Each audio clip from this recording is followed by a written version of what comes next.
Hello student, how are you? I hope you all are good. आज हम फिर से मिल रहे हैं एक नए विषय के साथ, जो कि है आपकी कक्षा 5 की हिंदी की पाठ्य पुस्तक झिलमिल का पाठ 5। और क्या है ये पाठ? ये है एक प्यारी सी कविता जिसका नाम है नदी यहाँ पर। इस वीडियो में हम इस कविता को और इसके भाव को जानेंगे।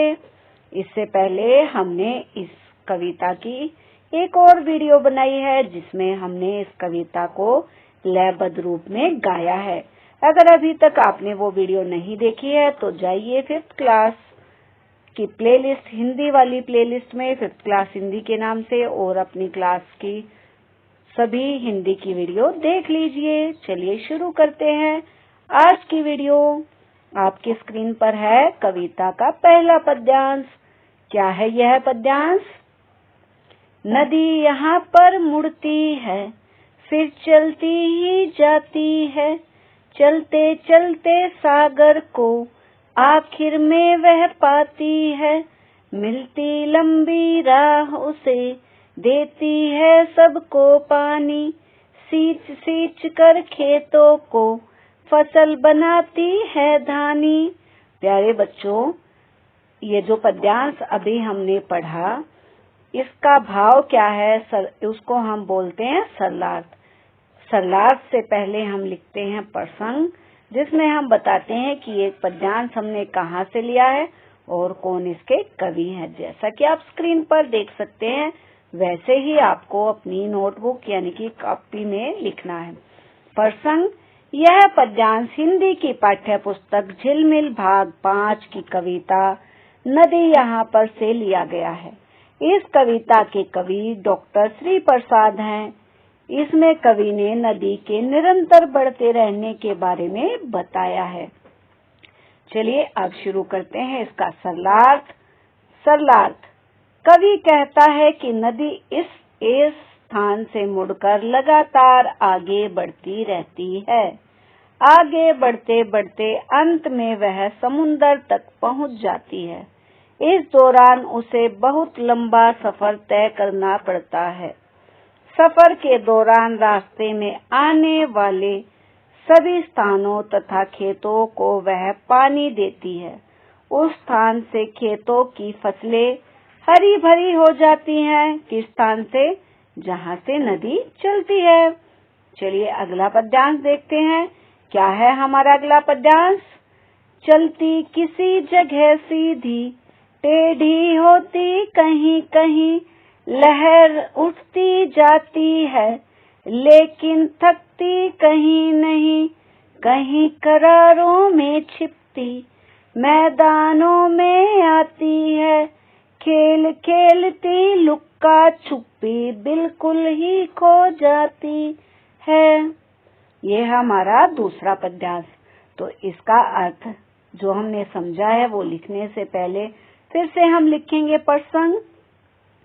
कुछ पंक्तियां सेम रहेंगी, जैसे आप देख सकते हैं। प्रसंग: यह पद्यांश हिंदी की पाठ्य पुस्तक झिलमिल भाग 5 की कविता नदी यहाँ पर से लिया गया है। इस कविता के कवि डॉक्टर श्री प्रसाद हैं। इसमें नदी के सफर का वर्णन किया गया है। सफर के बारे में बता रहे हैं ना। चलिए देखते हैं। सरलार्थ: कवि कहता है कि नदी अपना सफर तय करते हुए किसी जगह बिल्कुल सीधी चलती है तो कहीं कहीं टेढ़ी हो जाती है। जब वह आगे बढ़ती है तो उसमें लहरें उठती रहती हैं, लेकिन वह कभी भी थकती नहीं है। आगे बढ़ते हुए नदी कभी टीलों में छिप जाती है तो कभी मैदानी भाग में आ जाती है। नदी का इस प्रकार से चलना लुक्का छिपी के खेल की तरह प्रतीत होता है। आपको समझ आया इस पद्यांश का अर्थ? चलिए अगला पद्यांश देखते हैं। बहुत तेज थी पर्वत पर, लेकिन नीचे जब आई, धीमी धीमी चाल हुई, जैसे थक कर सुस्ताई। पानी बिखराती जाती, हरियाली फैलाती है, चाहे जितना पानी लो मन में बुरा न लाती है। किसके बारे में कह रहे हैं? कौन बुरा नहीं मानती? नदी। चलिए देखते हैं इसका प्रसंग। यह पद्यांश हिंदी की पाठ्य पुस्तक झिलमिल भाग 5 की कविता नदी यहाँ पर लिया गया है। इस कविता के कवि डॉक्टर श्री प्रसाद हैं। इसमें नदी के पर्वत से नीचे आने तथा पृथ्वी पर हरियाली फैलाने का वर्णन है। जो भी उस पद्यांश में वर्णन किया गया है, आपको प्रत्येक प्रसंग में उसी के बारे में लिखना है। चलिए देखते हैं इसका सरलार्थ। कवि कहता है कि नदी अपने उद्गम स्थान से निकलकर, उद्गम स्थान कौन सा होता है? जहाँ से नदी निकलती है, उसको नदी का उद्गम स्थान बोलते हैं। पर्वत पर तो तेज गति से चल रही थी, लेकिन जब नीचे पृथ्वी पर आई तो उसकी चाल धीमी हो गई। ऐसा प्रतीत होता है कि तेज चलने के कारण पैदा हुई थकान को दूर करने के लिए आराम कर रही हो। कब? जब वो मैदान में आके धीरे चलने लगती है ना, तब ऐसा प्रतीत होता है। वह पृथ्वी पर अपना पानी बहाकर चारों तरफ हरियाली फैलाती है।